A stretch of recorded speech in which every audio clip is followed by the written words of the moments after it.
Pastor Rick, and with me is Reverend Pat Ciante, and this is Straight Talk on Scripture, and this is part 3 of our series contrasting the kingdom of darkness with the kingdom of light.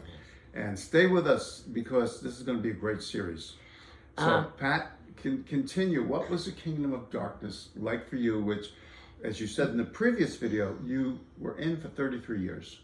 Well, this span of time, which was right up to the time I got saved, I did spend a lot of my time in a great deal of anxiety and fear. And I can't even say anything specific I was afraid of. It was just, it was part of my life. I didn't know how to live outside of anxiety, actually. It was just like, and I did a lot of weed because it made me more relaxed. But, you know, I was deceived, very deceived. And so in this time of my life, which was close to the time, maybe a year later, I got saved, I had a very bad accident. I remember blackness. I believe my heart stopped maybe for a few seconds. I was on a rogue horse, stallion. Anyway, there were a lot of problems.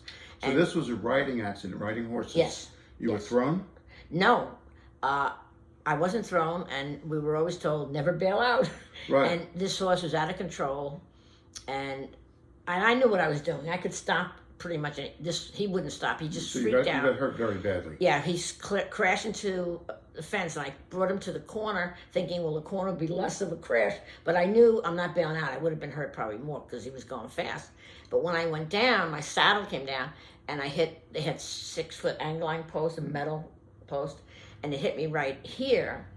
And could have stopped your heart. It did, I think, because I remember blackness, and then I woke up and I was hanging. Because 6 feet is higher than I am, and I had to rip my vest and get down, and the ambulance came, and the people in the tower came. And just to give some perspective, you know, riding horses professionally, Christopher Reeve, who played Superman, was jumping. Right. When his horse was jumping, and the horse stopped at a particular jump. Christopher Reeve had a helmet on, but he went flying, and he broke his neck. He ended up paralyzed from the neck down for the rest of his life. So, do you know why? His hands were caught up in this was a heavy mane this horse had, and he couldn't get him free to properly. Right. He went down like this, you know. But it's a serious profession with really serious risks. So yeah. So this is quarter horse racing, which is the same as thoroughbred, but it's quarter mile, third mile, not a mile or whatever. Basically the same thing though. So this horse was. The clocker had said he would never let this horse on the track because he saw what happened, and he said, you did everything right. I don't want that horse on my track anymore. So you were hurt really badly.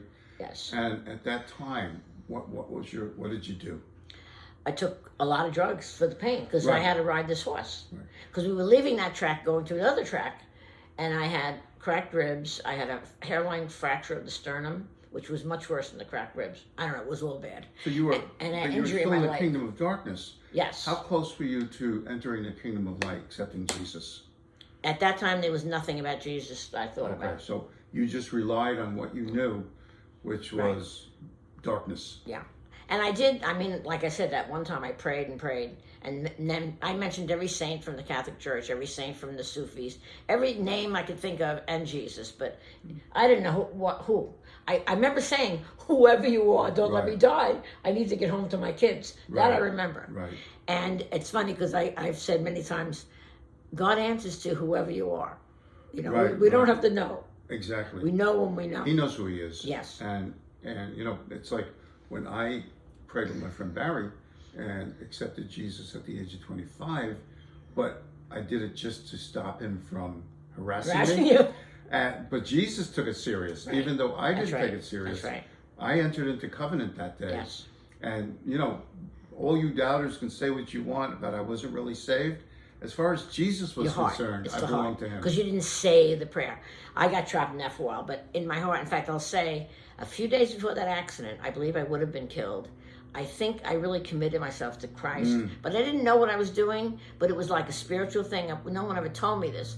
But I remember this one night, I wrote a little poem, and I was really frightened about riding this horse again, because I'd had the one accident. But I had to. I felt like I had to. And I didn't get back on. I didn't want to quit because I might die. Now that's a good reason to quit. But in that, my mindset then was, no, I can't quit. I got to finish this. At any rate, Well, quitting would have been giving in to your fear, right. which is, we know, is a bad thing. But if you really know you're going to get killed, it's not a bad idea. That's also a bad thing. But at any rate, I did say, whoever you are, you'll be here, meaning where I was on this track, tomorrow. You'll be here and I'll be here and I'm ready. And I believe after many, time later, that I really did, I knew I was talking to God, but I didn't know who he was. I kept saying, whoever you are, because I really didn't know the facts of who Jesus Christ was or God, but I knew he was in this mix of all these names that I named. And God honored that. So for you, the kingdom of darkness was constant anxiety. Yes, It pretty was much. It was just constant anxiety, no let up. Sometimes when you were busy, like writing or whatever, it was a distraction. But that anxiety, that fear was always there. Yeah. So for Pat, as she was saying, the kingdom of darkness was fear. Yes. And we're going to stop right here. In the next episode, I'm going to tell my experiences in the kingdom of darkness. Okay. So we want to just remind you, with Jesus, there's always hope, there's always love. God bless you. We'll see you soon.